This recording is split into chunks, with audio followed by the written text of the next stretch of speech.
Pues vamos a tener aquí, hoy volvemos a tener aquí con nosotros a José Antonio Lucero, que hace un año vino también a esta biblioteca. Llovía a mares. A mares, y yo digo, no me puedo creer que va a llover igual. Pero no ha llovido, o sea, venía de camino no estaba lloviendo. Vino hace un año a presentar el libro de la maestra y ya quedamos emplazadas para el que sabíamos que iba a escribir, que era la continuación de la maestra del alumno, que es el que nos preocupa ahora. Haré un breve currículum, como siempre, de José Antonio, para la gente que no lo conozca. Decir que es un destacado profesor de historia, escritor y divulgador nacido en Rota. Además de su labor docente, es conocido por su canal de YouTube La Cuna de Halicarnaso, que cuenta ya, he mirado yo, y tiene más de 350.000 suscriptores. Y se centra en la enseñanza de la historia de manera accesible y entretenida. Os recomiendo que entréis en ese canal porque hace una magnífica labor hablando de temas históricos, que narra con imágenes, a veces graciosas como Los Simpson, con películas, con mapas. Y creo que sobre todo para los estudiantes es de un gran apoyo, bueno, y para los que no somos estudiantes. Estoy viendo hoy lo último que tenías y digo, está muy bien, es que la verdad se aprende historia estupendamente con tantas imágenes y con... Mira, Carmen también te sigue, Mari Carmen. En su faceta como escritor ha publicado varias obras. Su primera novela, ¿qué pasa? La vida en un minuto, fue presentada en abril de 2021 en el Palacio del Castillo de Luna de Rota. Posteriormente, en diciembre de 2021, lanzó ¿Por qué los primeros emojis se escribían en arcilla?, un libro dirigido al público joven que busca enseñar la historia de la humanidad de forma amena y divertida.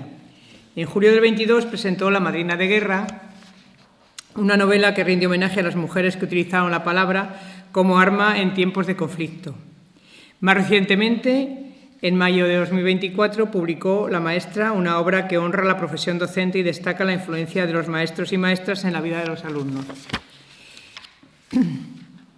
También ha sido figura clave en la organización de la Feria del Libro de Rota, contribuyendo activamente desde la primera edición en agosto del 22. Y según tengo entendido, y a la vista del éxito de sus novelas, ha pedido excedencias, ¿verdad? Sí. En la enseñanza para dedicarse a la escritura. Si es así, pues te deseamos lo mejor en este futuro que te espera. Gracias, José Antonio, por darnos a conocer parte de la historia que no nos han contado, que no aparece en ningún libro, aquella parte silenciada del pasado que nos va a ayudar a conocer mejor el presente y encararnos con más conocimiento al futuro. No sabremos quiénes somos si no sabemos quiénes hemos sido, y no sabremos quiénes hemos sido si no destapamos algunos episodios ocultos del pasado. Así que va a empezar con la entradita del libro a leer un trocito, Rosa. Ponte aquí. Coge el micrófono. Bueno, antes de nada quiero agradecer. Bueno, es verdad, vamos a dejarle que diga el agradecimiento. Y muchas gracias por estar aquí, por haberme invitado un año más, IFI. Es un placer que podáis haber leído El alumno y que espero os haya gustado o al menos os haya entretenido durante su lectura. Y como os digo, siempre ante tu invitación, pues Rota está muy cerquita de Sanlúcar, así que no podía decir que no. Y aquí estoy con muchas ganas también de encontrarnos, menos mal que no ha llovido, como el año pasado, y de pasar este ratito juntos. Muy bien.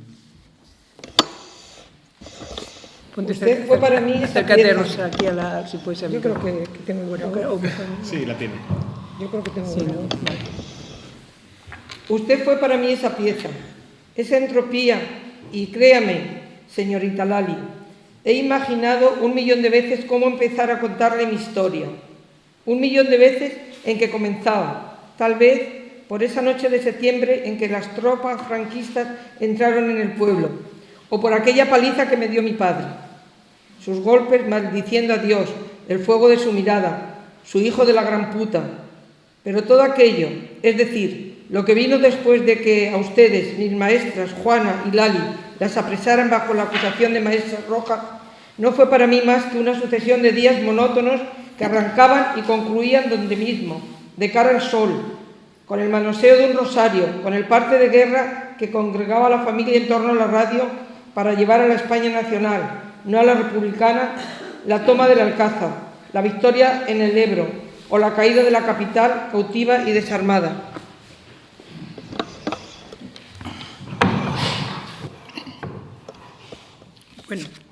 Bueno, vamos a adentrar ya en esta nueva novela que presentamos, que es El alumno, editado por Ediciones B y que es la continuación natural de La maestra. A ver, ¿se escucha bien ahí? Alguna, ¿no? Novela que leímos el año pasado y que nos dejó una reflexión profunda sobre la educación, la transmisión de conocimiento y el papel transformador de la escuela en conflictos difíciles, pero podemos leerlas por separado perfectamente. Si en La maestra la mirada estaba puesta en quien enseña, en la vocación, el compromiso y también los límites impuestos por la realidad social y política, en el alumno el foco se desplaza a quien recibe la enseñanza, no solo hacia el niño o el joven que aprende, sino hacia la huella que deja la educación en una vida entera. También se hace continuas referencias a sus maestras que lo enseñaron una forma más libre y teniendo en cuenta la educación integral de la persona. La novela aborda sin rodeos cuestiones duras y necesarias: la represión ideológica, el abuso sexual por parte de sacerdotes, la explotación infantil en centros donde se recluía a los hijos de trabajadores y también de familias acomodadas, la existencia de topos, personas que eran obligadas a ocultarse durante los años del franquismo en sus casas para no ser asesinadas, claro. Y, en general, el uso de la educación como herramienta de control en lugar de emancipación. Aunque no vamos a destripar la novela para la gente que no la ha leído, pues ya la sinopsis que viene en la contraportada nos da pistas de qué trata esta novela. Digamos que existen dos líneas temporales, una se desarrolla en el año de la Victoria, en el 39, y otra en el 55, en los años 50, vamos. Y narra en primera persona lo que ocurre en la adolescencia y más tarde cuando el protagonista Roque, recién licenciado como maestro y con la oposición con el mejor número de la convocatoria, va a ejercer su profesión en un pueblo ficticio de la Sierra Norte de Sevilla. Tiene ganas de ejercer la docencia, con las prácticas pedagógicas que nunca olvidó de su maestra Lali y de Juana, con la intención de continuar una enseñanza progresista, humana y digna que, lógicamente, no va a ser bien vista por las fuerzas vivas del pueblo. Pues, precisamente en los años 50, todos los avances que en educación se tuvieron en la Segunda República quedarán borrados por los ideales del nacionalcatolicismo, que son los preceptos que determina el régimen franquista. Y Cari ahora va a leer un trocito de esa parte. Bueno, leerlo sin... Ponemos así con la televisión. Le voy a decir una cosa, Roque, y se lo diré por última vez. No confío en usted. Creo que usted ya se habrá dado cuenta. Ahora comprendo las advertencias que me hicieron, que lo atara en... Que no se oye, espérate. Sí. A ver, acércate tú con el micrófono. Ahí, un poquito más alto. Otra vez. Le voy a decir una cosa, Roque. Oye. Y se lo diré por última vez. No confío en usted. Creo que usted ya se habrá dado cuenta. Ahora comprendo la advertencia que me hicieron, que lo atara en corto. Creo que no es consciente todavía de la escuela en la que enseña. Esos chicos no tienen por qué escribir poesía, tampoco aprender usando esa estupidez de la magia, como ya le dije. Que se limite a cortar la métrica y a distinguir las rimas asonantes y consonantes. ¿Qué quieren que sea? ¿Poetas? ¿Ellos? ¿Esos pobres hijos de campesinos? No sea tan idealista. ¿Por qué no les dice usted dónde está ese maricón de Lorca? ¿O todos los que tuvieron que huir del país como ratas? Limítese a enseñar lo que le toca, ¿de acuerdo? Si no, me veré obligado a dar parte en el Ministerio de Gobernación. A don Irineo le cayó muy bien el otro día, cuando visitamos su clase. Le hice ver que era un privilegio que usted eligiera expresamente esta escuela, habiendo podido obtener plaza en muchas otras, como me confesó don Francisco, el gobernador civil. Y yo se lo agradezco, ojo, que nos escogiera. Alguien preparado como usted no es necesario, pero no es así, ¿sabe? Con una sola llamada puedo hacer que lo aparten del magisterio para el resto de su vida. ¿Quiere eso, Roque? El maestro vuelve a tragar saliva, niega, callado, inmóvil. Don Enrique alarga la mano y le cachetea levemente la mejilla. El maestro vuelve a ver a don Pedro. Así me gusta. Y ahora déjeme decirle otra cosa. Veo que ha hecho usted muy buenas migas con ese desgraciado. Ya le dije que no merecía la pena que se esforzara por ese Saúl. ¿Le han contado de dónde le viene esa vena de poeta? Porque es posible que no lo sepa. Vaya esta tarde a casa de su madre, de esa ramera. Pregúntele quién era su marido antes de la guerra. Roque asiente, mudo todavía. Pregúntele a esa Asunción, le insiste el director, se va a llevar una sorpresa. Y vuelve a mirar por la ventana en el patio mientras el resto de los chicos juega. Saúl no mueve un músculo contra esa moneda que sostiene entre su nariz y la pared.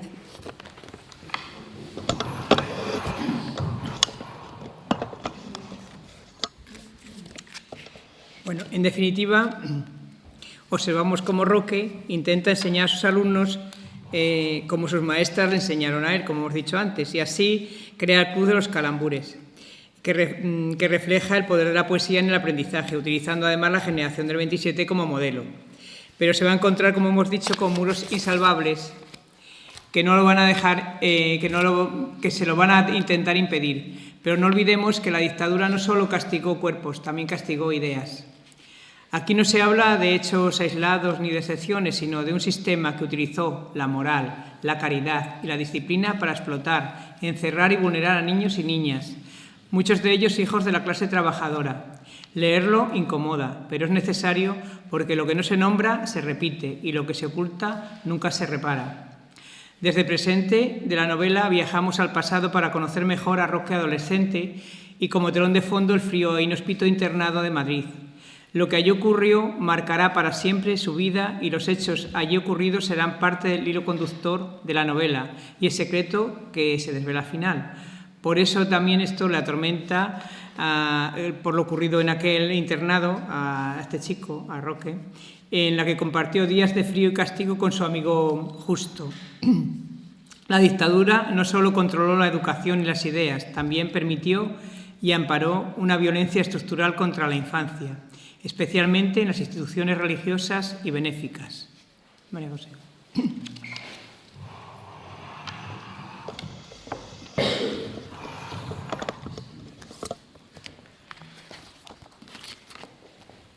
Yo me limitaba a dejar de respirar y a mirar fijamente al crucifijo de la pared, a los ojos intensos en ese Cristo sufriente. Y solía funcionar, aunque si corrías la mala suerte de que no le gustara cómo sonaba tu voz esa mañana, de que cometieras algún error en los deberes o de que simplemente movieras un músculo sin que él te lo pidiese, te exponías al asombroso catálogo de correctivos que cabían en aquella cabeza gris. Que si golpear la yema de los dedos con una regla, que si sostener en alto una pila de libros, que si latigazos con su cinturón, que si permanecer de rodillas. «Lea usted, Rebollo», se dirigió el cura, de pronto a mi amigo Justo, a quien no le valió hacerse la estatua. Si tenía suerte y se apiadaba de ti, se limitaba a corregirte sin las manos. Eso sí, no te ahorraba el amplísimo inventario de insultos: cerdo, aborto, cara de culo, gordo, maricón, que además alentaba al resto de la clase a que gritara con él. Yo acabé haciéndolo, no se lo niego.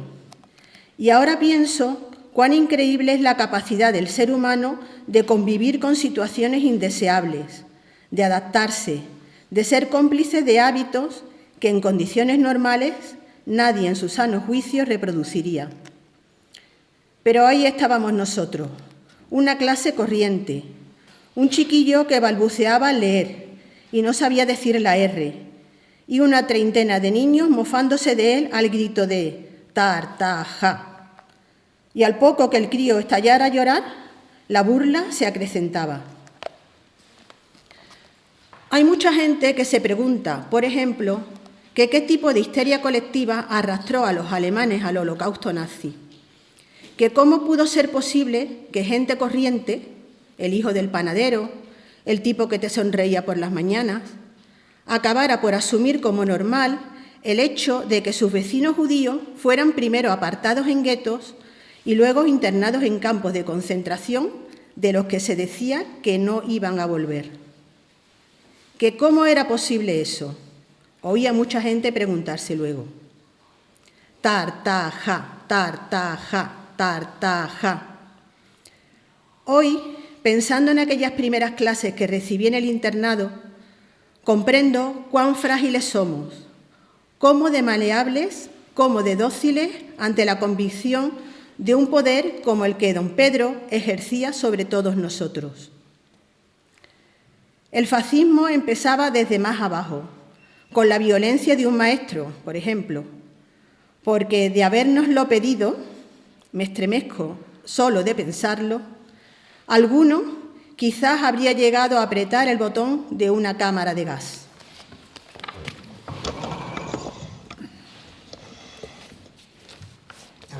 La verdad que es terrible, ¿eh? Y tan cierto.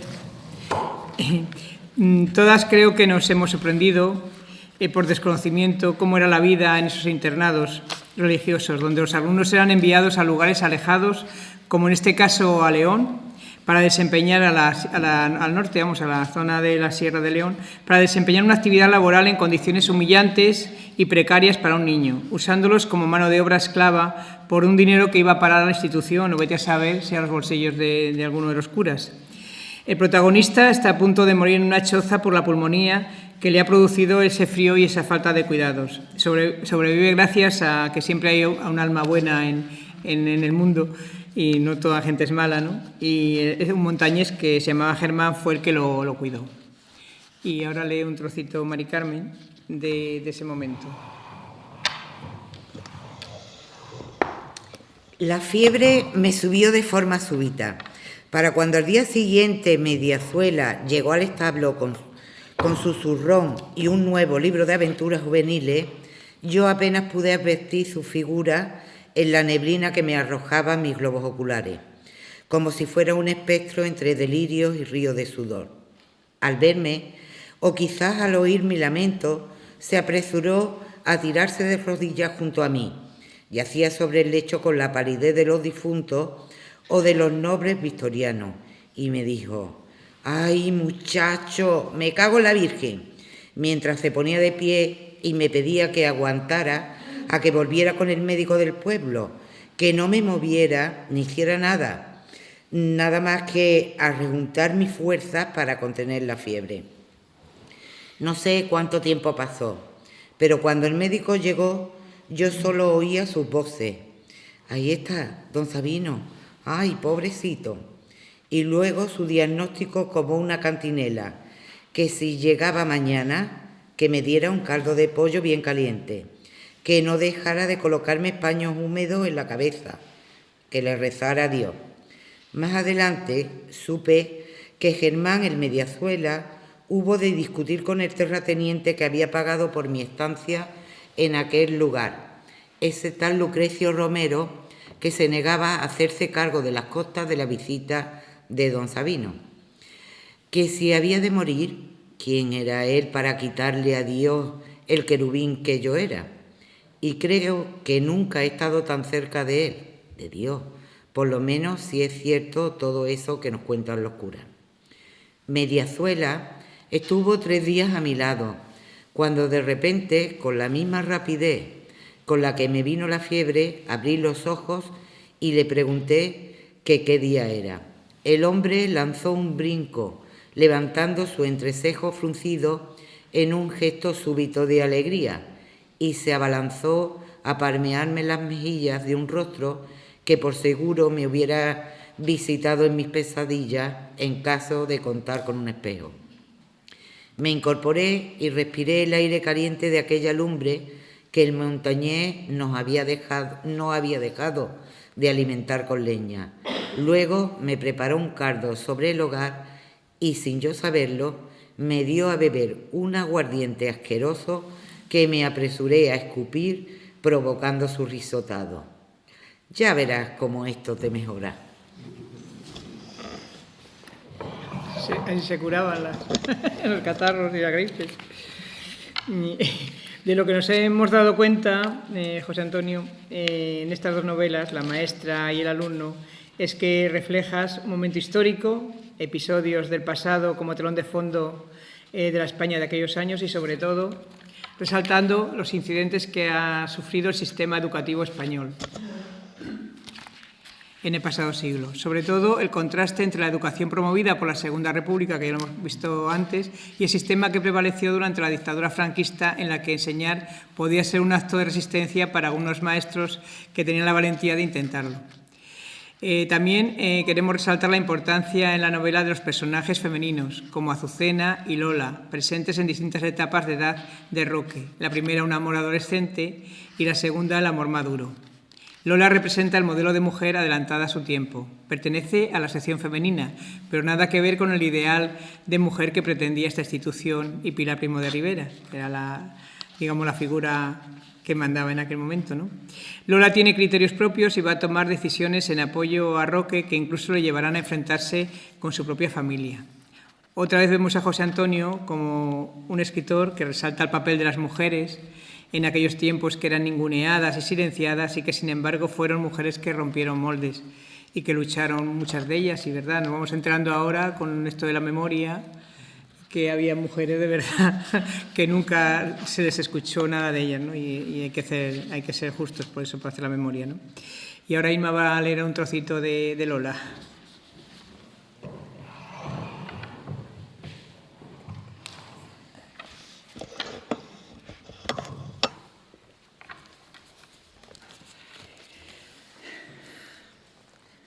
Ríe la chica, y esa risa la lleva a acercarse a sus labios para rozarlos, excitada tal vez por el juego de la clandestinidad y el deseo.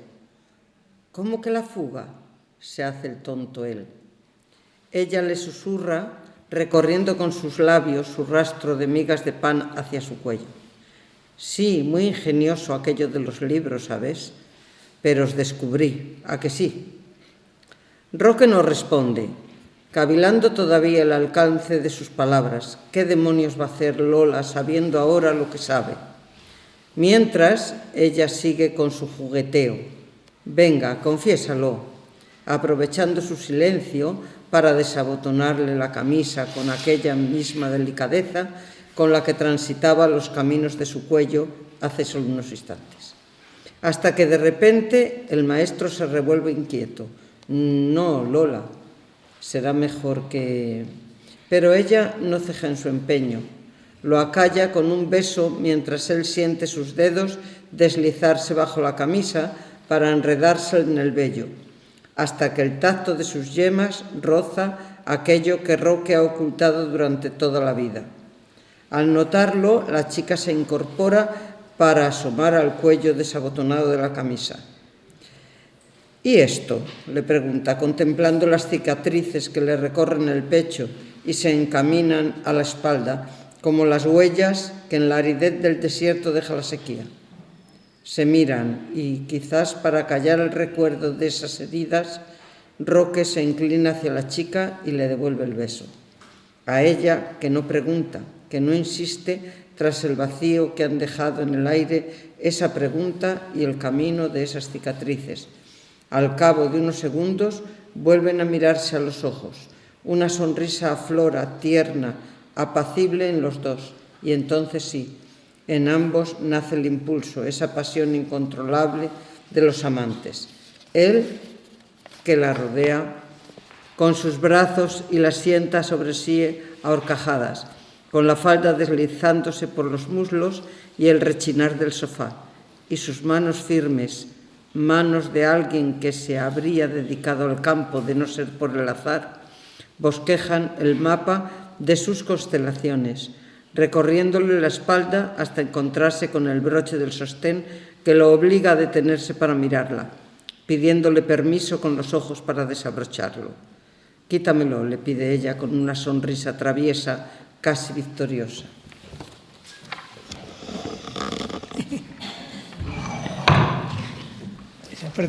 La parte erótica de la novela. En el momento ahí, Sabemos si le quita o no le quita sostén. Está estructurada esta novela en cinco partes que se cierran con un epílogo y cuenta con 42 capítulos que desarrollan una trama, como hemos visto antes, que se van a realizar en diferentes tiempos y lugares. Así hay capítulos que transcurren en los años 50 en el pueblo de Encinar de la Sierra, que es el pueblo inventado. Yo pensé que era verdad, busqué, digo, a ver si está Encinar y no existe, Encinar de la Sierra. Y se alternan con los años 30 y 40 en el internado de Madrid y algún recordatorio también de Alcalá del Valle, pueblo de Roque y telón de fondo también de la novela de la maestra. Esta estructura nos permite comprender la evolución de los personajes y el contexto histórico en profundidad. Su texto es dinámico, sencillo, de fácil lectura, te atrapa y te engancha por la profundidad de sus personajes y por el ansia de conocer el secreto que se desvela al final. La narración transmite una gran tensión en momentos clave que te mantiene inmersa en la trama. La mayoría de los capítulos están escritos en primera persona, que se dirige a otra, en este caso a Lali, la maestra, a la que le va contando parte de su vida con un relato emotivo y sincero. Como comentamos en la maestra, a José Antonio se le nota esa capacidad de oficio literario porque entreteje perfectamente lo histórico con la ficción. Crea personajes y fabula con ellos hasta hacerlos tan creíbles que te apena que no hayan existido en la realidad. Eso también se contaba yo siempre a Almudena Grandes. Me recuerda mucho porque era más o menos igual personajes que, ¿cómo no van a existir, no? Es difícil hacerlo eso y que sean creíbles, claro. En definitiva, un libro recomendable para docentes y para cualquier persona que quiera conocer la caída de la República y los orígenes de la dictadura a nivel escolar y cómo influyó en la ciudadanía este tipo de educación. El alumno no es una novela histórica, no es solo una novela histórica. Es un relato sobre cómo se intentó romper una cadena de transmisión del pensamiento crítico y cómo, a pesar de todo, esa semilla siguió viva en algunas personas. Por eso leerla hoy y hacerlo en voz alta es también un acto de memoria y de justicia. Y ahora ya le doy paso a José Antonio para que quiera decir algo y le hacemos un debate, las preguntas, las dudas que hemos tenido, una cosilla que hemos visto por ahí, que nos las aclare. Así bueno, que... Primero reiterar las gracias por este ratito, por estas lecturas. Esta novela la escribí ya hace más de un año. Bueno, no, tanto no, porque recuerdo, creo que fue aquí de las primeras veces que hablé de ella. Nuestro encuentro fue en marzo del 25 y la acababa de terminar, creo que o si no, estaba a punto de terminarla. Y recuerdo que os hablé de que existía el alumno. Y ha pasado un año y cuando uno lee es muy curioso porque parece que no lo ha escrito. Incluso me sorprende tal vez incluso lo que he leído ahora, como si ya fuera una persona externa, ¿no? Es muy bonito ver cómo la literatura al final se va desligando del autor y yo me voy convirtiendo también en otro lector de mi propia obra, ¿no? Esta novela, como bien habéis comentado, nace en un primer lugar por un impulso de la maestra. La maestra, la novela que estuvimos leyendo y viendo aquí mismo el año pasado, termina con la alusión o con la aparición sorprendente de este personaje, de Roque, que le cuenta a su maestra. Voy a contarlo, pero bueno, tampoco es desvelar mucho de la maestra, pero es un instante final que tampoco habla de toda la trama de la maestra, ¿no? Pero sí que Roque le dice a Lali que es profesor o es maestro gracias a ella, ¿no? En un principio, cuando yo termino de escribir La maestra, y ese es el broche final que le pongo a la historia, porque con ese broche lo que yo quería indicar es un poco también lo que tú has comentado, ¿no? Era el poder que tiene un maestro de volver, o sea, de conseguir una generación más que haya ideas que se transmitan, ¿no? Y en este caso, lo que yo quería con ese pequeño broche al contar que Roque se había hecho maestro, era que el lector, a pesar de que Lali, como tantas maestras de la República, y maestros fueron apartados del magisterio, sí que su acción docente tuvo repercusiones en mucha gente, muchos niños de aquel entonces que, a pesar de haber vivido su infancia en un contexto, en esa educación nacional católica, pues los valores que impulsaron esa educación de esos maestros sí que siguieron en ellos, ¿no? Entonces, con ese pequeño broche yo me daba por contentado. Y en un principio la historia del alumno que habéis leído y que hemos estado comentando ahora no iba a existir. No era una idea en mi caso hacer una biología, que es lo que al final ha acabado resultando, ¿no? Entonces, cuando yo termino la maestra, al poco, me lo propone mi editora, que es la que, cuando escribe, pues, ¿no? Hay alguien que te edita, que te lee la novela, que te hace sugerencias, y esta editora me dice, Clara, que además es de San Fernando, es de aquí, aunque trabaja en Barcelona, me dice, me encantaría conocer la historia de este chico, o sea, ¿por qué no la escribes? ¿No? Y yo le dije, bueno, no sé. No pensaba yo que tuviese historia, pero luego me puse a pensar y me hice las preguntas con las que un escritor empieza a hacer una novela, a hacer una novela en su cabeza, ¿no? Y esas preguntas eran preguntas como, ¿qué pasa con esa educación? O sea, yo por una cuestión generacional no la he vivido, tal vez alguno de vosotras sí, ¿no? Pero si en el año 39 termina abruptamente un sistema educativo en gran parte de España, ¿no? En el año 39, es decir, desde el 36 hasta el 39, progresivamente conforme va avanzando la guerra, pero ya el año 39 marca el cambio, como tantas cosas en España, educativo. ¿Qué pasa luego? ¿No? ¿Cómo continúa la educación en España en el nuevo contexto de la dictadura franquista? ¿Qué pasa con los valores que la Segunda República llevaba a gala en materia educativa, de esa educación progresista, laica, igualitaria, paritaria? Valores que no eran republicanos en la educación, que eso en la maestra es una idea que yo quiero dejar que esté ahí, sino eran valores que venían de corrientes pedagógicas del siglo XIX, la institución libre de enseñanza, la renovación pedagógica europea, María Montessori, etcétera, ¿no? Es decir, todas esas ideas que la Segunda República recoge en su programa político educativo y que empieza a hacer realidad en todas las escuelas que abre y en todos los maestros que forma.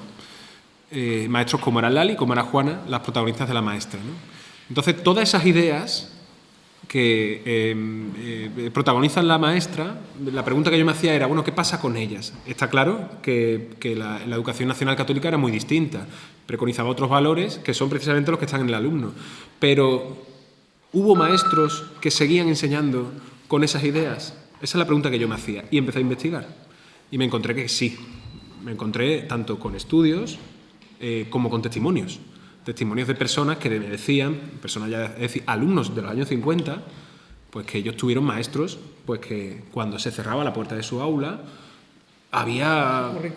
enseñaban de otra manera, enseñaban de otra manera.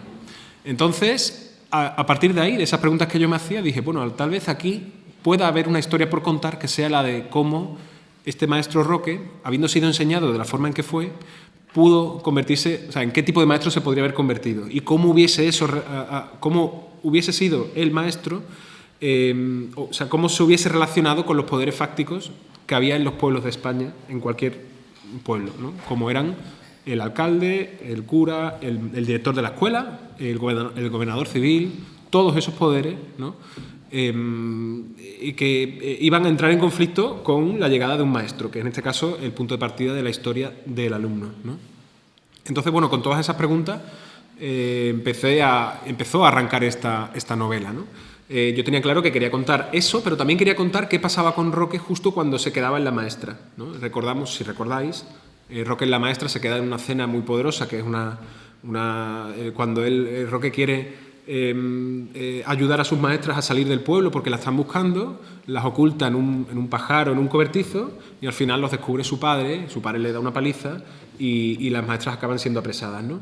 En ese momento Roque desaparece de la historia de la maestra, si lo recordáis, ¿no? Entonces a mí me interesaba, bueno, pues a ver qué pasa con este niño, ¿no? Entonces lo que pasa con este niño es lo que habéis visto en el alumno, ¿no? Este niño lo internan en un internado, como hubiera sido tal vez lo normal, porque el padre, pues en su afán de castigar a su hijo que había sido, ¿no? Pues era malo de verdad. Eso, ¿no? Entonces el padre pues interna a Roque en un internado y en el internado, pues a mí, al igual que en la maestra, también intento desvelar una historia que fue muy emocionante hablar de ella aquí, que fue la del robo de bebés. Recordamos que yo lo recuerdo con mucha emoción, que hubo aquí una...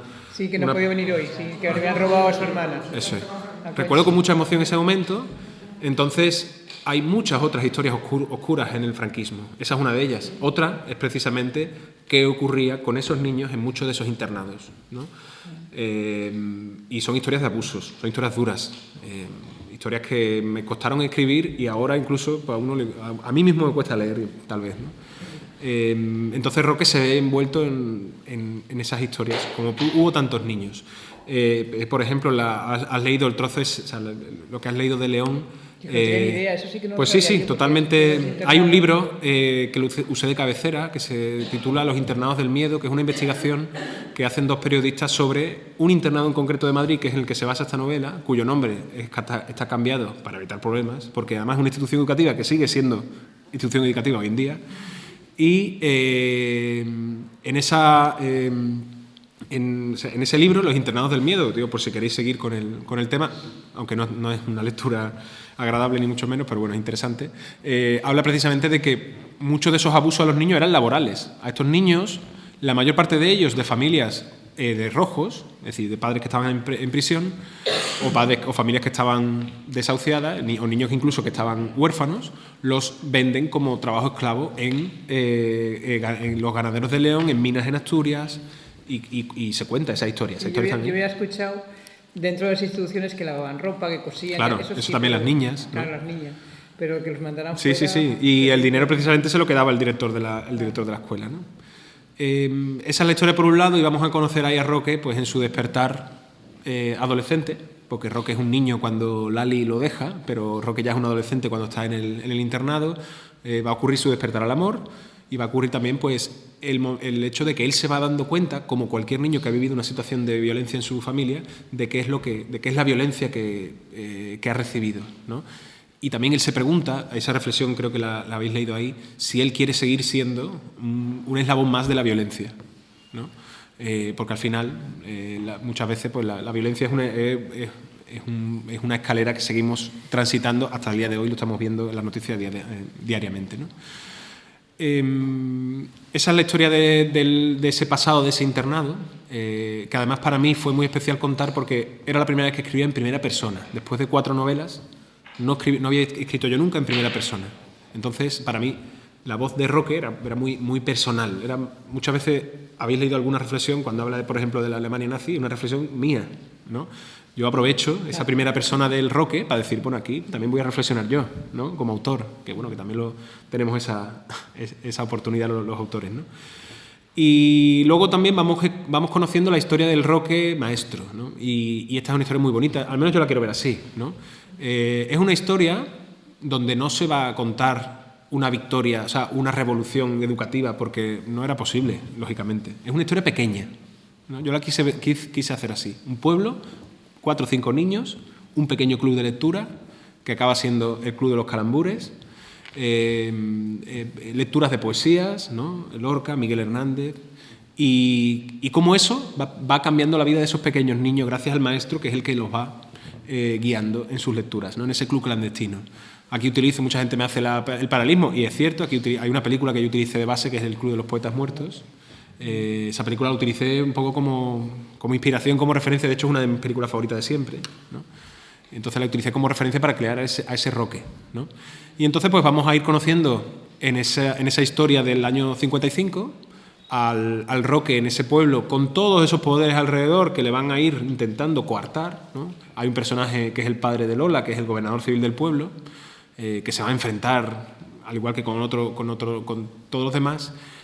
Y vamos a ir conociendo pues, la historia de ese club de los calambures, en concreto la de un chico, ¿no? A mí me interesaba que de nuevo en esta historia hubiese una historia alumno-profesor, es decir, o maestro-alumno, ¿no? Ese chico es Saúl, que tiene aspiraciones de poeta, lo hemos leído ahora, y que Roque pues, va primero a conocer su historia, que es una historia pues, también muy interesante, y también va a despertarles esa aspiración, a pesar de que el director de la escuela, como habéis leído, le diga que para qué le va a enseñar a esos niños a leer poesía, si lo que esos niños están abocados es a ser campesinos, ¿no? Entonces, bueno, es una historia en la que quiero seguir reflexionando sobre el poder de la educación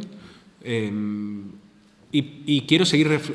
al final las historias sobre el pasado se cuentan, yo al menos lo veo así, para que el lector de hoy pueda hacerse preguntas y encontrar respuestas tal vez, o encontrar reflexiones, ¿no? Entonces, con estas novelas, tanto la maestra como el alumno, la reflexión que yo quiero hacer es si merece la pena seguir apostando por la educación en el día de hoy, que yo creo que lógicamente hay que reivindicar esa necesidad y tenemos que reivindicar la situación de los profesores, la situación en las aulas, que son difíciles, que son complejas, que hay niños muy solos y que hay profesores que están muy desbordados, ¿no? Entonces, bueno, un poco esa es la reflexión. De hecho, una de las cosas más bonitas que me sigo encontrando a día de hoy, a pesar de que ya la novela pues ya ha pasado varios meses de su publicación, y de La Maestra más todavía, porque La Maestra va por 12 ediciones y se está vendiendo muchísimo todavía, es que me escriben muchos docentes por Instagram, por correo, diciéndome que gracias a mis novelas han recuperado un poco de esa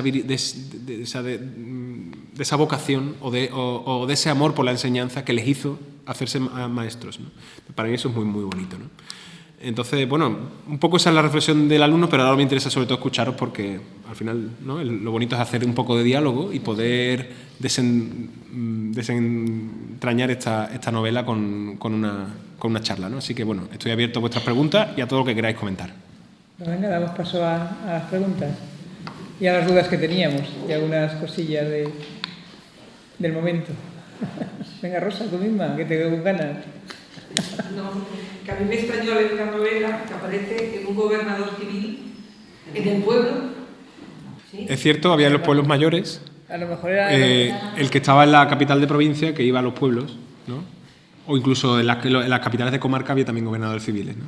Entonces, bueno, es cierto que técnicamente tal vez la arquitectura del franquismo pues no lo situaba en un pueblo como Encinas de la Sierra, ¿no? O sea, como... sí. Pero sí que era una figura que yo quería que estuviera ahí porque el gobernador civil cumplía en los lugares en los que estaba un papel importante que yo quería reflejar en la novela, que era el de ser la representación del régimen dentro del pueblo, más allá del alcalde incluso, ¿no? Entonces cumple ese papel en la novela. Pues pensábamos que era sido que lo habías puesto por hacerle esa fuerza que tú dices como gobernador civil, pero que en realidad yo tampoco nunca lo conocí en mi pueblo. No, yo conozco, y ella también. Conocía al gobernador civil de Ávila, pero no sabía que era provincial. Aquí lo que había eran jueces. Solamente uno en cada provincia de España. Entonces eso es una cosa que nos llamó la atención. Había jueces de paz en los pueblos, el alcalde, juez de paz, el jefe de falange. Sí. Eso sí, pero bueno, lo que tú quieres llegar da igual si existían o no. Que es una novela.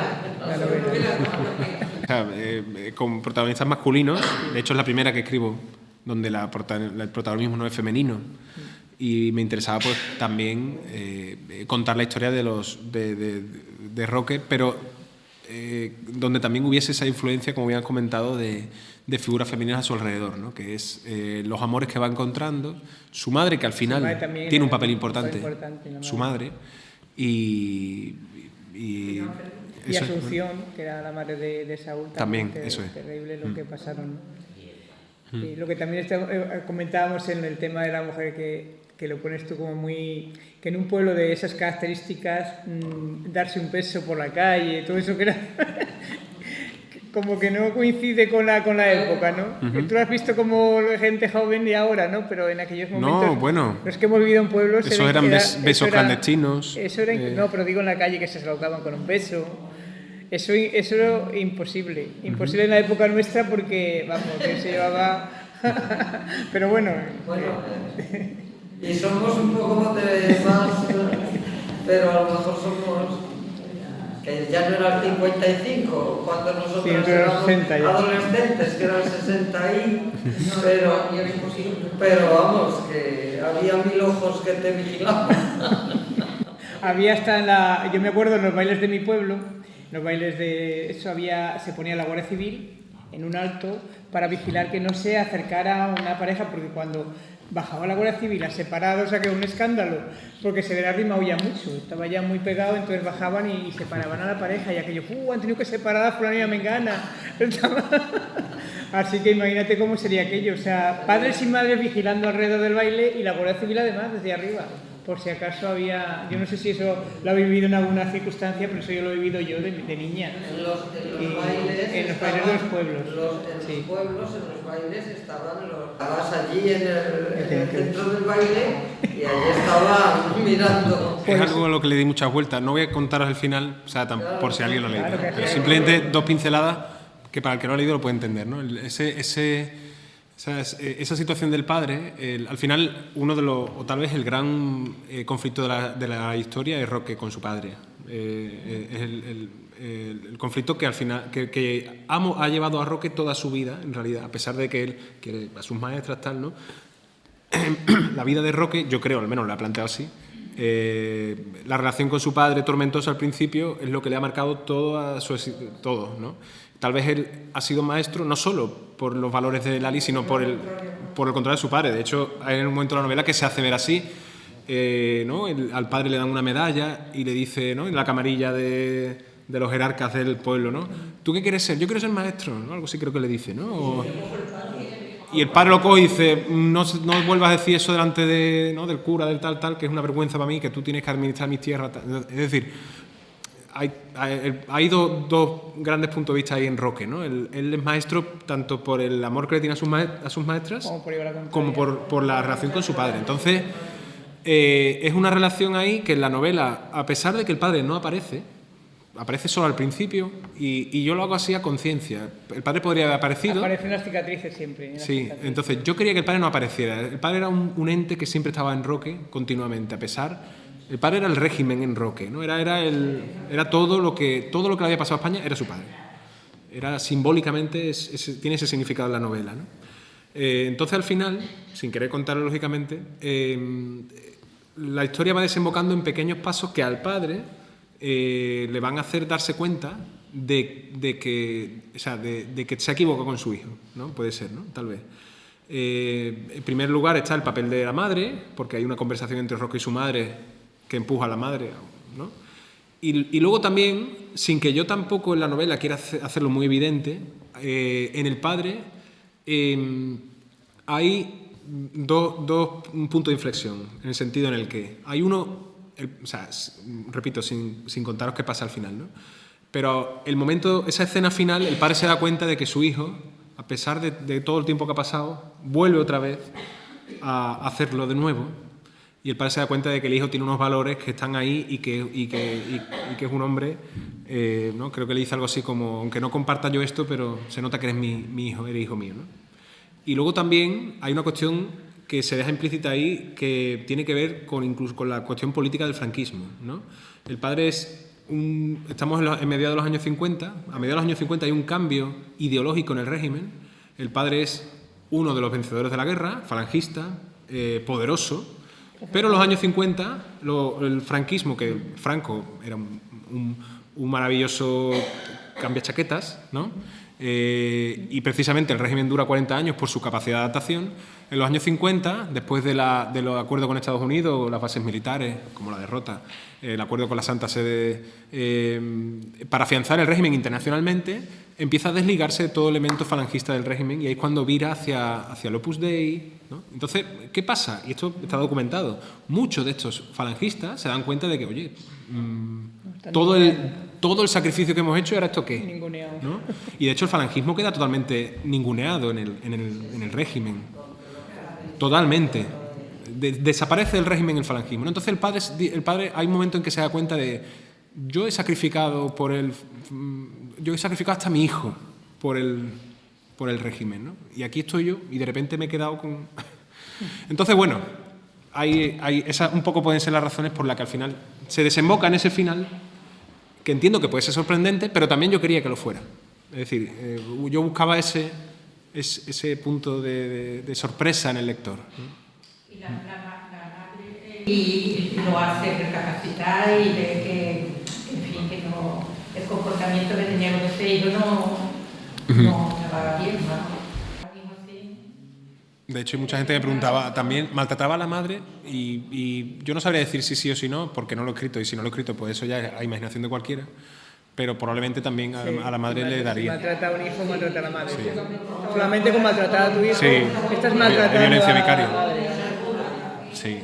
Todas esas familias se las marginó, se les quitó sus bienes, es decir, el franquismo se asienta sobre una expropiación grandísima de todos los bienes de las familias de presos y de represaliados y de exiliados, ¿no? Y todas esas familias en estos pueblos quedan señaladas. Entonces, muchos... 5 años, no, 30 años yo creo, sí. Escondido en los pozos por ahí. Y la mujer se quedó en una de esas porque ya sabía dónde estaba y se veían de vez en cuando, se queda embarazada en medio de esa historia y tuvo que irse a Málaga a tener el niño allí, lo dejó a una o la niña, no Sí. sé, a una hermana, a volver otra vez, en fin, para que no se descubriera el pastel, claro.